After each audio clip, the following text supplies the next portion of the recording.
Xin chào các bạn. Hôm nay tôi chia sẻ cách nhân giống hoa lan từ cành hoa.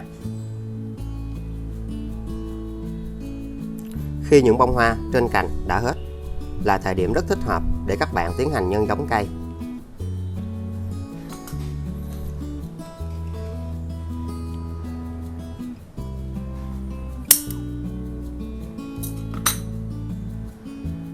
Sau đó các bạn sử dụng tỏi.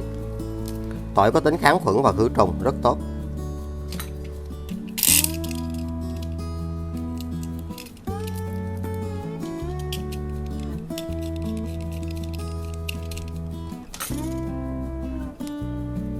Sau đó hãy bôi vào phần này của cành hoa.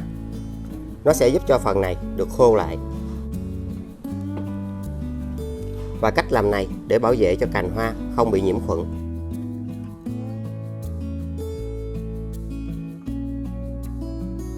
Và nó sẽ được khô lại một cách tự nhiên nhất.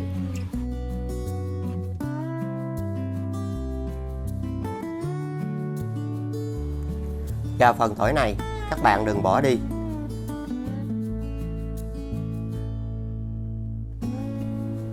Với cành hoa này, những phần hoa đã nở xong thì chúng ta sẽ không sử dụng được.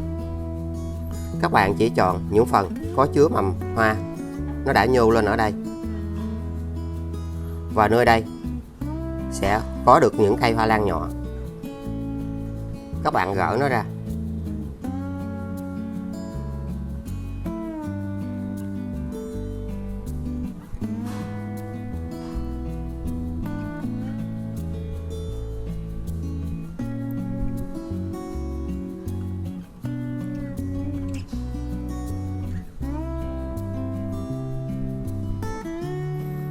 Và những cây hoa lan nhỏ nó sẽ được mọc lên ngay tại đây của cành hoa.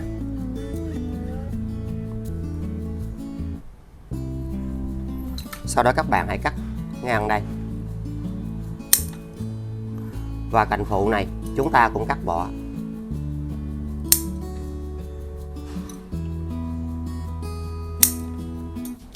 Sau đó các bạn cắt lại một lần nữa để tránh làm dập vết cắt.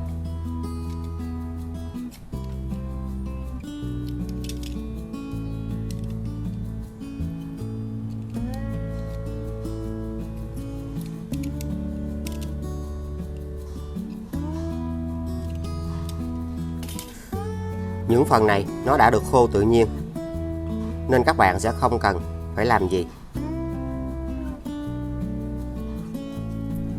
Các bạn sử dụng thêm một tép tỏi.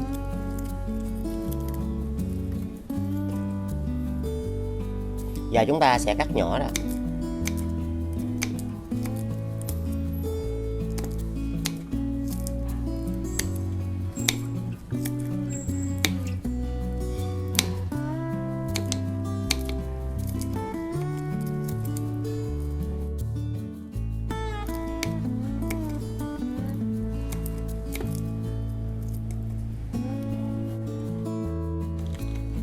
Sau đó hãy cho tất cả tỏi này vào lọ.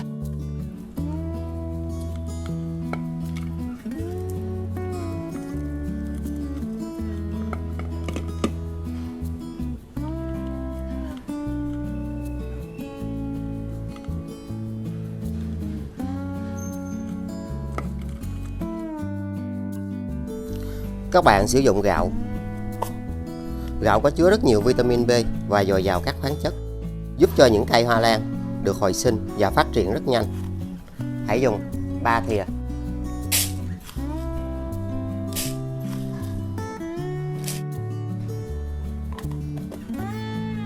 Cho vào 500 ml nước lọc.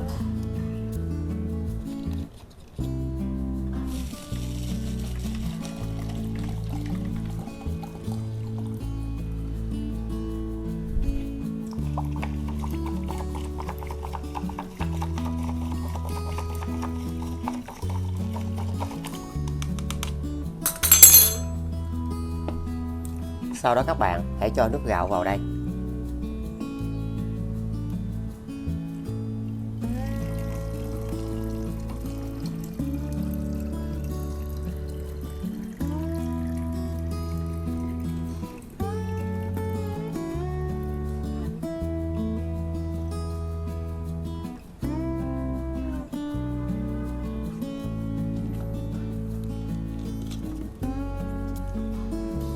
Và hãy để sau 1 giờ để những dưỡng chất có trong gạo và tỏi sẽ được nhiều hơn.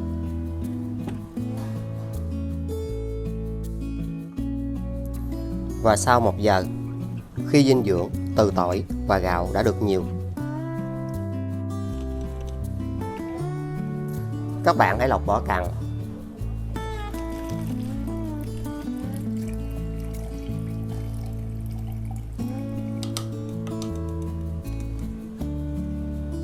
Sau đó các bạn sẽ đặt cành hoa vào đây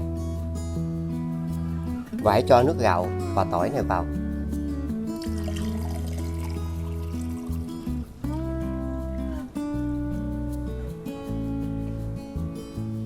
Và hãy để như thế này trong 25 phút. Nó sẽ giúp cho cành hoa này được hồi sinh cây nhỏ rất nhanh.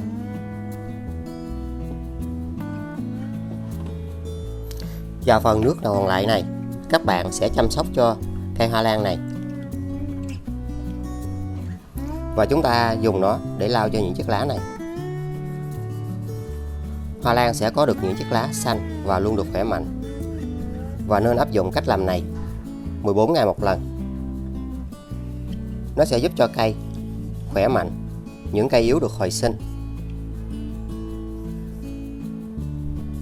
Khi chúng ta sử dụng những cách làm như thế này thì những cây yếu và chậm phát triển nó sẽ lấy lại đề kháng và sức cân bằng rất tốt. Loại bỏ bụi bẩn và làm sạch lá hoa lan rất hiệu quả. Nó giúp cho những chiếc lá mới được phát triển rất xanh và rất tốt. Khi lau, các bạn hãy nhớ lau dưới mặt lá này, vì nơi đây tập trung rất nhiều nấm và vi khuẩn.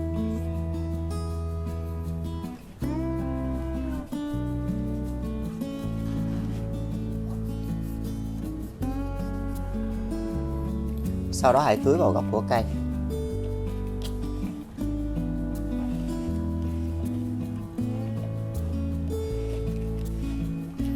Và cách làm này nó sẽ giúp cho rễ phát triển được rất tốt. Chúng ta sẽ có được những cây hoa lan hồi sinh và phát triển rễ rất nhanh.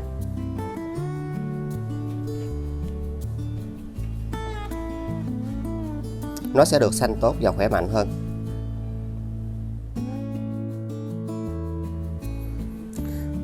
Sau đó các bạn lấy ra.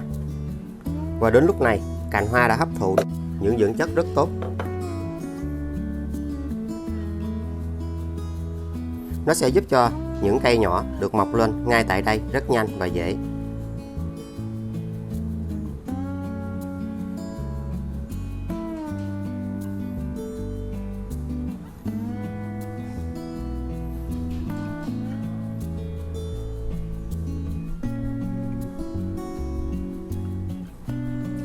Các bạn sử dụng một cây nến.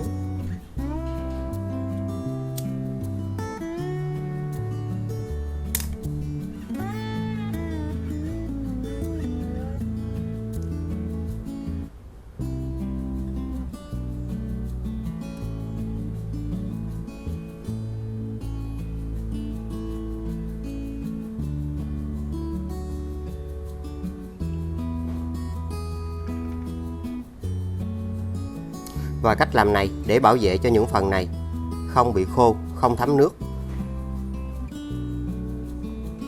Nó sẽ được khô lại một cách tự nhiên. Còn những phần này nó đã khô thì các bạn sẽ không cần phải làm gì cả.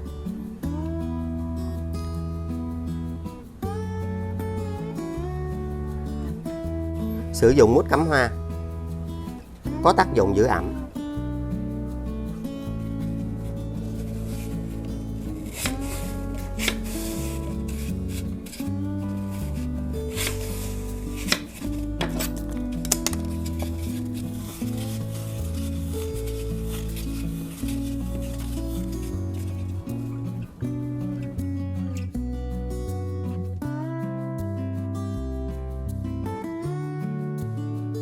Các bạn sẽ đặt vào như thế này.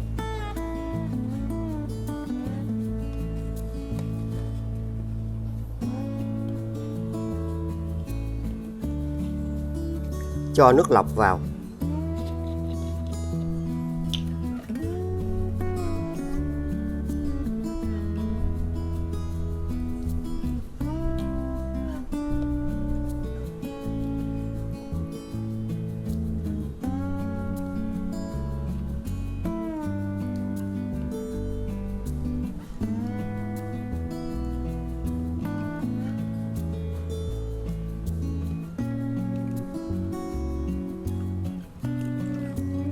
Cách làm này, các bạn chỉ cần kiểm tra nước ở đây.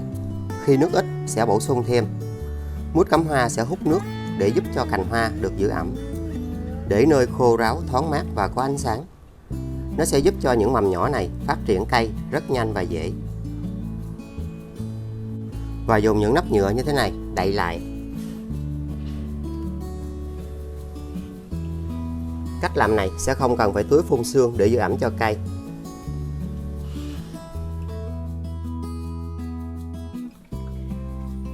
Và đây là kết quả sau 4 tuần tiếp theo.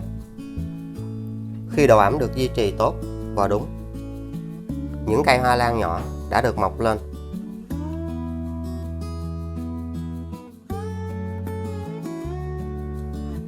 Một cách làm rất đơn giản. Nó sẽ giúp cho những cây hoa lan của các bạn luôn phát triển. Với những cách làm này, phải cần có sự kiên nhẫn. Đây là những nhánh hoa phụ. Nhưng khi chúng ta đặt vào nước, thì những nhánh hoa này vẫn được hồi sinh những cây hoa lan nhỏ. Một điều rất tuyệt vời.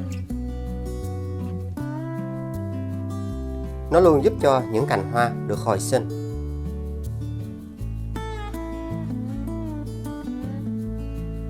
Khi cây đã được hồi sinh những cây hoa lan nhỏ như thế này, thì các bạn cũng vẫn thường xuyên kiểm tra nước. Và chúng ta sẽ đặt vào vị trí cũ.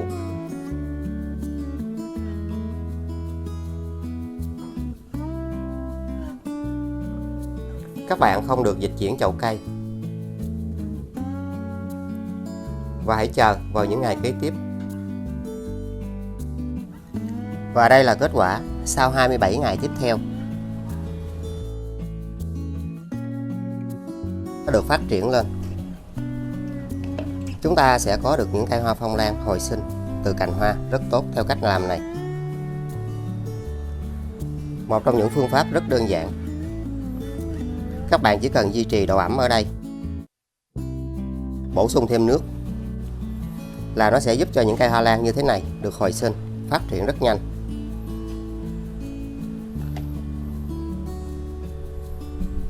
Nó đã mọc được những chiếc rễ đầu tiên.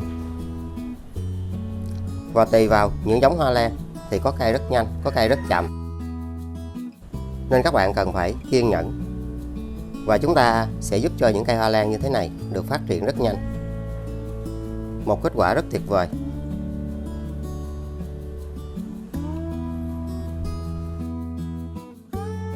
Với những cành hoa này, khi các bạn thực hiện hồi sinh, thì những phần nó đã khô tự nhiên, chúng ta sẽ không cần phải can thiệp vào. Và đến giai đoạn này, các bạn sẽ tiếp tục đặt cây hoa lan này vào đây. Và hãy để cây vào vị trí cũ, không dịch chuyển chậu cây. Kết quả sau 2 tháng tiếp theo, khi chúng ta duy trì được độ ẩm đúng và tốt, nó đã giúp cho những cây hoa lan nhỏ được mọc lên rất nhanh. Với cách làm này, tùy vào giống hoa lan thì có cây rất nhanh nhưng cũng có cây rất chậm. Khi các bạn sử dụng những cách làm như thế này thì chúng ta cần phải kiên nhẫn. Và nó đã giúp cho những cây hoa lan của chúng ta được hồi sinh, phát triển được rất tốt và rất khỏe mạnh. Giai đoạn này các bạn có thể trồng lại để giúp những cây hoa lan như thế này được phát triển nhanh khi ở môi trường bên ngoài. Tuy nó còn rất nhỏ và tùy vào giống hoa lan thì chúng ta sẽ tiết kiệm được thời gian.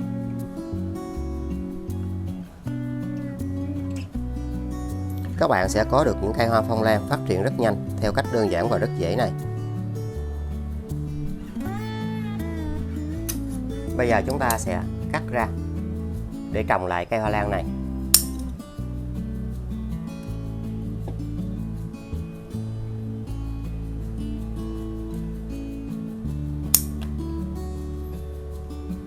Các bạn sử dụng chậu thoát nước tốt. Và chúng ta sẽ sử dụng vỏ thông.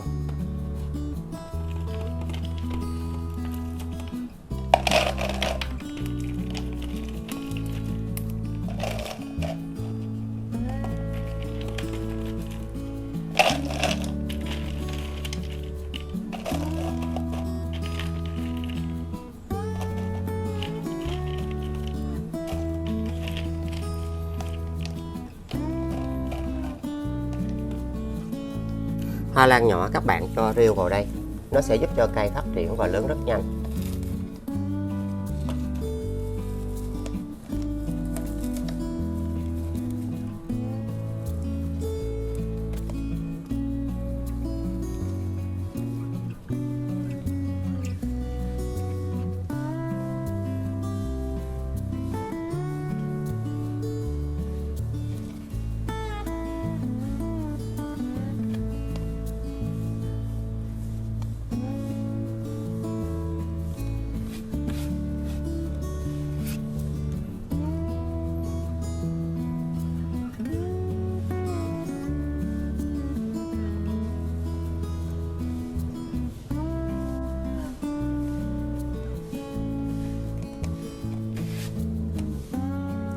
Hy vọng từ những cách làm này sẽ giúp ích cho các bạn rất nhiều, để chúng ta có được những cây hoa phong lan phát triển nhanh và được khỏe mạnh hơn.